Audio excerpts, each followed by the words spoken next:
আমাদেরকে তাওহীদের চেতনায় উজ্জীবিত হয়ে এমন একটা পরিবার রেখে যেতে হবে যে পরিবার আমার মৃত্যুর পরে অন্তত রব্বির হামহুমা কামা রাব্বায়ানি সাগীরা এই আমার জন্য দোয়া করতে পারবে। কিন্তু আপনি এমন একটা পঙ্গু প্রজন্ম রেখে যাচ্ছেন যে প্রজন্ম আপনার মৃত্যুর পরে হুজুর ভাড়া করে নিয়ে আসে দোয়া করার জন্য। আপনি এমন একটা পঙ্গু প্রজন্ম রেখে যাচ্ছেন আপনার মৃত্যুর পরে আপনার সন্তান রব্বির হামহুমা কামা রাব্বায়ানি সাগীরা এই দোয়াটা সে মুখস্থ বলতে পারে না, দোয়াটা পড়তে পারে না, আপনার সন্তান আপনার জানাজার সালাত পড়তে পারে না।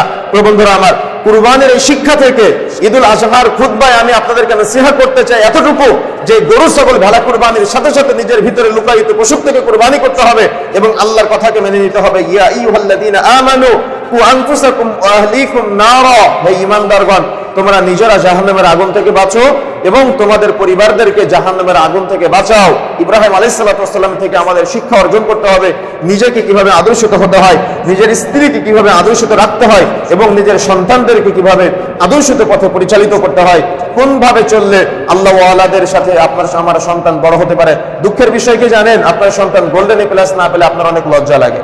আপনার সন্তান ভালো রেজাল্ট না করলে আপনার অনেক লজ্জা লাগে, কিন্তু আপনার সন্তান ফজরের সালাত আদায় করে না, আপনার একদমই লজ্জা লাগে না। আপনার সন্তান রাসূলের সুন্নাত দাড়ি কাটে, আপনার একটুও লজ্জা লাগে না, কষ্টও লাগে না। আপনার সন্তান প্রকাশ্যে মদ্যপান করে, বিড়ি সিগারেট গুলতামাক জর্দার নেশায় জর্জরিত, আপনার একটুও কষ্ট লাগে না, একটুও ব্যথা লাগে না। আপনার মেয়েটা আরেকটা ছেলের সাথে মোটরসাইকেলে ঘুরে বেড়ায়, পার্কে ঘুরে বেড়ায়, স্কুল কলেজ ভার্সিটিতে যাওয়ার নাম করে, আপনার একটুও লজ্জা লাগে না, একটুও কষ্ট লাগে না। তাহলে কি আসলে লজ্জা আছে? কুরবানির এই শিক্ষা থেকে আমরা কি শিক্ষা অর্জন করলাম? গরু ছাগল ভেড়া কুরবানির নামই কি মূলত ঈদুল আজহা? কি মনে হয় আপনার কাছে? গরু ছাগল ভেড়া কুরবানির নামই কি মূলত ঈদুল আজহা? না, বরং আমাদের ভিতরে পরিবারকে কেন্দ্র করে যাতে করে আমরা একটা আদর্শ পরিবার উপহার দিতে পারি, তাওহীদের চেতনায় উজ্জীবিত একটা পরিবার আমরা রেখে যেতে পারি, এই শিক্ষাটা আজকে আমাদের এখান থেকে নিয়ে যেতে হবে। দেখেন, মনে রাখার চেষ্টা করতে হবে একজন পিতা এবং একজন মাতা প্রত্যেকের গায়রত থাকতে হবে। আরবিতে যে শব্দটা বললাম গায়রত, এটার বাংলা অর্থ হলো ব্যক্তিত্ব। এটা বাংলা অর্থ ব্যক্তিত্ব, তার মানে ব্যক্তিত্ব অর্জন করতে হবে। যদি বাবা মা হিসেবে আপনার ব্যক্তিত্ব না থাকে তাহলে আপনার সন্তান কখনো আপনাকে মূল্যায়ন করবে না, আপনার সন্তান কখনো আপনাকে দাম দিবে না। কেন? দেখা যাচ্ছে যে অনেক পরিবার আছে, এমন বহু অভিযোগ আমাদের কাছে আছে, সন্তান দাঁড়িয়ে রাখতে চায়, বাবা দাঁড়িয়ে রাখতে দেয় না।